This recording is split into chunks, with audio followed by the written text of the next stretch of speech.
प्रेमाचा प्रवास भाग 7. रोहन आणि सायली एकमेकांकडे पाहू लागले.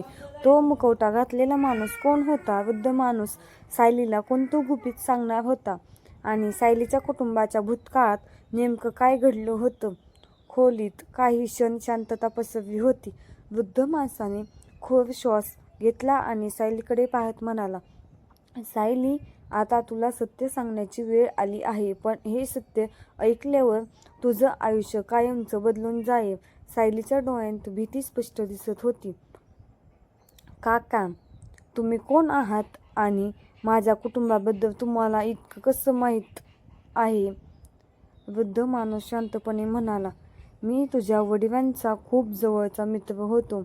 आम्ही एकत्र काम करायचो. पण अनेक वर्षांपूर्वी घडलेल्या एका घटनेने आमचं आयुष्य पूर्ण बदललं. रोहन लक्षपूर्वक ऐकत होता. वृद्ध माणूस पुढे म्हणाला, त्या घटनेत एक माणूस होता ज्याच्यावर तुझ्या वडिलांनी स्वतःपेक्षा जास्त विश्वास ठेवला होता. सायलीने विचारलं, कोण होता तो? वृद्ध माणूस काही क्षण शांत राहिला आणि म्हणाला, त्याचं नाव होतं विक्रम.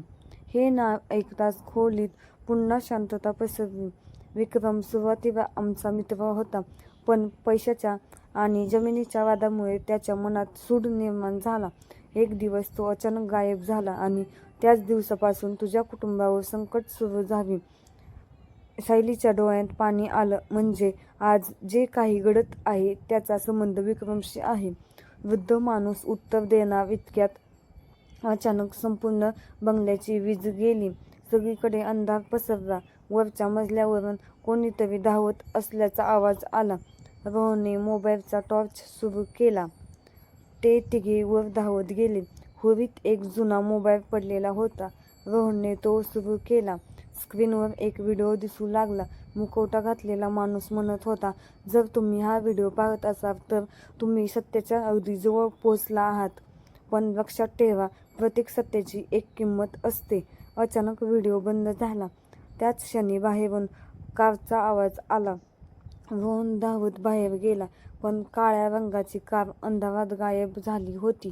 तो परत आला तर वृद्ध माणूस जमिनीवर बेशुद्ध पडला होता. त्याच्या हातात एक चिठ्ठी होती. रोहनने ती उघडली. त्यावर लिहिलं होतं, विक्रम अजून जिवंत आहे आणि हा खेळ आता फक्त सुरू झाला आहे. सायलीच्या चेहऱ्यावर भीती स्पष्ट दिसत होती. विक्रम खरंच जिवंत होता का? तोच मुखवटा घातलेला माणूस होता का? आणि वृद्ध माणसावर हल्ला कोणी केला? या सर्व प्रश्नांची उत्तर मिळतील प्रेमाचा प्रवास भाग 8 मध्ये. व्हिडिओ आवडला तर लाईक करा, तुमचं मत कमेंटमध्ये नक्की सांगा आणि चॅनलला सबस्क्राईब करा.